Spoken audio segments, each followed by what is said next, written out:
Oi pessoal, vamos para mais uma aula de língua portuguesa. O tema da aula de hoje é ambiguidade, paráfrase e sinonímia. Vamos entender o que significa cada um desses termos. Ambiguidade, a gente já viu lá na aula de denotação e conotação. O que significa ambiguidade? É quando a mesma palavra ela pode ser usada com os dois sentidos, os dois se encaixam no contexto. Seja o sentido denotativo, que é aquele sentido real, aquele encontrado no dicionário, ou o sentido conotativo, que é aquele figurado que as pessoas criam. Quando a ambiguidade aparece num texto, ainda mais um texto que é usado em concurso, geralmente é uma ambiguidade proposital. Eu posso criar um texto ambíguo, uma frase ambígua de propósito, seja para levar reflexão, seja para ampliar o significado, seja para chamar a atenção daquilo que eu estou fazendo, seja para fazer uma tentativa de humor ali com o que está sendo dito. E isso é bem comum em texto publicitário. Então, eles jogam um termo ambíguo para poder chamar a atenção. E aí, para a gente retomar a questão da ambiguidade, trouxe um exemplo de uma questão de 2014. E a frase já diz, né? A própria frase que fala de ambiguidade está ambígua. Eles colocam lá, a ambiguidade é um problema de construção na produção da mensagem. Ela se dá por vários fatores. E aí, ela se dá por vários fatores, ela quem? A ambiguidade se dá por vários fatores, ou a construção da produção se dá por vários fatores, ou a mensagem se dá por vários fatores. Então, aquele ela, aquele pronome que está ali, ele faz uma referência anafórica, mas de uma forma ambígua. Você pode relacionar esse termo com várias palavras. Aproveitando aqui, vamos retomar a ideia de anáfora. Por isso, se você vai usar um pronome, ou o texto ali usou um pronome para fazer uma relação anafórica, a gente tem que tomar muito cuidado, porque o pronome ele pode se encaixar com várias outras palavras. Se viu lá que está encaixando com várias palavras, na hora de produzir, por exemplo, procura repetir a palavra, para não abrir margem para ambiguidade, certo? E aí eles colocam 3 frases e uma delas vai aparecer a ambiguidade. A primeira frase diz assim, Atlético quebra a invencibilidade do São Paulo em casa. 2. O deputado falou para os seus colegas que suas observações quanto ao relatório apresentado não deveriam ser revistas.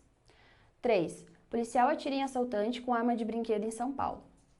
Se a gente for analisar essas frases, o primeiro, o Atlético quebra a invencibilidade do São Paulo em casa, tá tranquilo. A 2.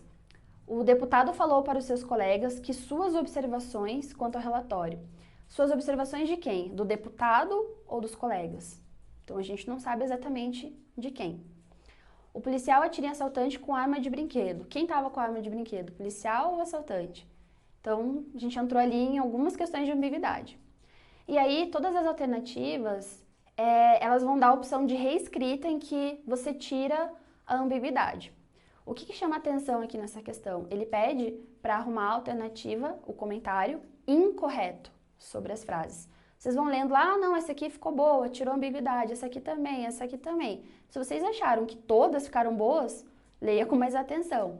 Porque a letra A diz assim, né, a frase 1 é ambígua e uma das possibilidades de reconstruí-la seria, em casa, Atlético quebra a invencibilidade do São Paulo. Né? Então, em casa, continua a questão, né, em casa de quem? A casa do São Paulo, a casa do Atlético. E aqui, aproveitando esse exercício, a gente já entra no segundo tema, que é a de paráfrase. O que significa paráfrase? Paráfrase é você explicar com as suas palavras ou com outras palavras algo que já foi dito. Então, você diz a mesma coisa, mas sem usar as mesmas palavras ou as mesmas expressões. E aí, para isso, você precisa muito compreender e interpretar o que está sendo dito, tá?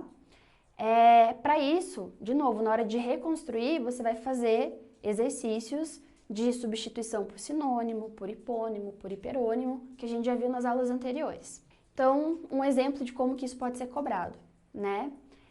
Em cada uma das opções a seguir, é apresentada uma proposta de paráfrase para o primeiro período do texto. Aí tem lá o primeiro período. Épocas em que predomina o amor e épocas em que predomina o ódio. Assinale a opção em que a paráfrase proposta mantém o sentido original e a correção gramatical do texto.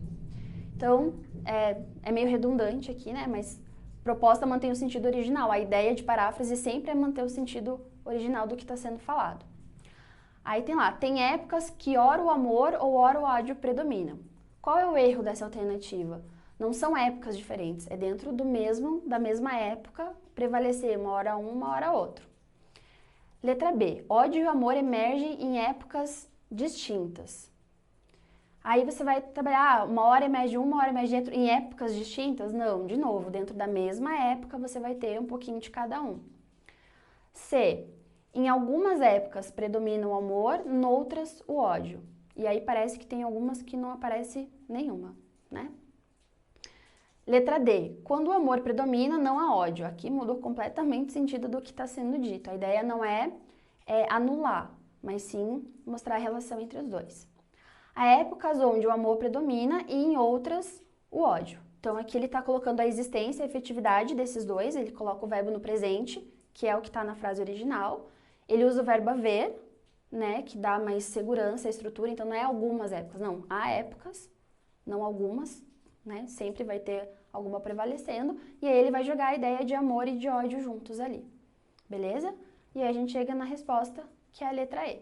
Sinonímia, o que significa isso? A gente vai voltar lá para a aula de coesão e lembrar de sinônimo.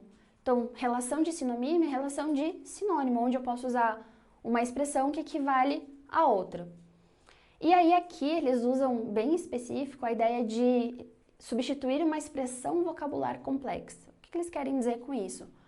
Um termo, uma palavra mais culta, um pouco mais difícil, um vocabulário mais específico, e aí você substituir por palavras mais simples ou vice-versa, né? Vai depender muito da questão.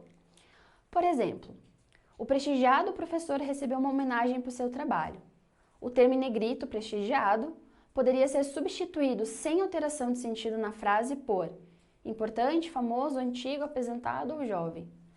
Aí, prestigiado tem a ver com importante. Posso substituir ele na frase. O importante professor recebeu uma homenagem por seu trabalho. Poderia colocar como famoso professor? Sim, até poderia, mas mais do que famoso, prestigiado tem a ver com importância. Nem toda pessoa que é prestigiada é necessariamente famosa, tá? Antigo não vai fazer sentido, até a frase faz sentido, mas aí eu mudo todo o contexto. Aposentado também, até a frase ali teria um outro sentido. E jovem não faria sentido, certo? Então, é isso. Quando a gente fala de ambiguidade, é trabalhar com os dois sentidos, a ideia de conotação e denotação. Paráfrase é reescrever com outros termos aquilo que é dito, a informação que é dita, e aí cuidar muito com o tempo verbal, às vezes uma palavrinha muda todo o sentido. E o sinônimo, né, a sinonímia, que é trabalhar com palavras e expressões que são equivalentes, ou seja, que deem, em alguma medida, o mesmo sentido. Certo? É isso. Até a próxima aula. Bons estudos!